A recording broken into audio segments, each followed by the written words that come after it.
Hi, my name is Karina Barbosa, and welcome to my book and build. So, for the book and build here, I chose the story of Ferdinand.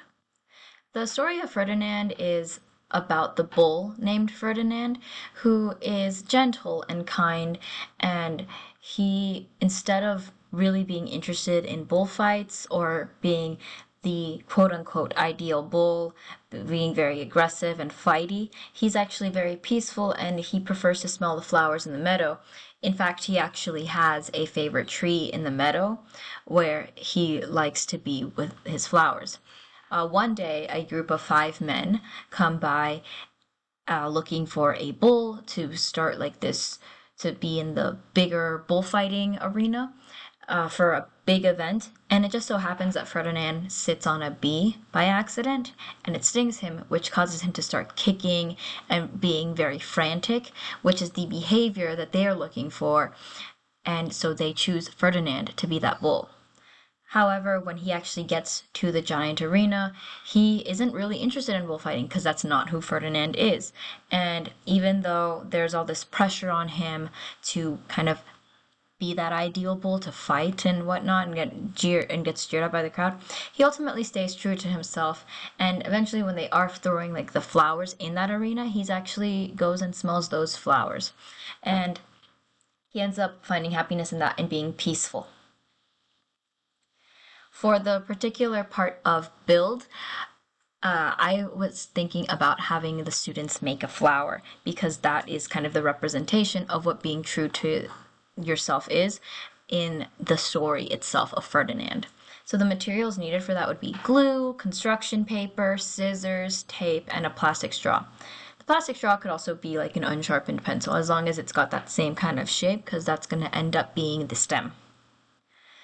So the process in order to make this would be to get the colored paper that you want the flower to be, folding it on its short edge into fourths, and then folding that on its long edge and cutting it so that it looks a little bit something like this. You can actually see some students doing this exact activity here.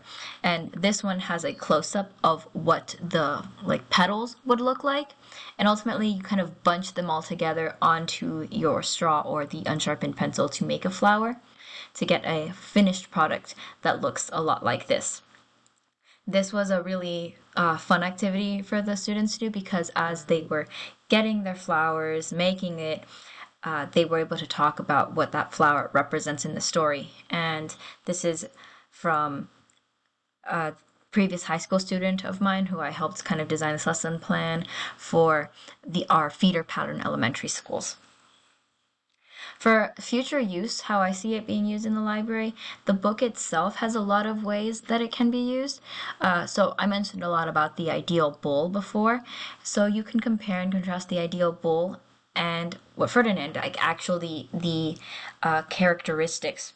So you could talk about what society or other people expect about others or even yourself versus what the reality is. And it can even be used for giving advice. So, for example, those five men, what advice should be given, for them to choose the bull that they want? Because it definitely wasn't Ferdinand. But that's fine because Ferdinand was happy with who he himself was. Could be a foreign language lesson. There's several words in this book that are in Spanish as well. Like they talk about Ferdinand sitting on the bee, and they actually say he sat on the oveja, and he was underneath the tree, and he was debajo del árbol. So even the representation, the build part, could be used to build the Spanish words, and then those Spanish words could be used in a different lesson, to like, we'll try rewriting the whole story in Spanish, or targeting key vocabulary. In that same vein, it's also a very cultural lesson. It's about bullfighting and matadors, so it could be used to kickstart a lesson or unit for the country of Spain. You build part instead of making flowers, you could do the flower and also like what it means for a symbol that is true to themselves, and also a symbol about Spain, a symbol about the unit you're trying to go into.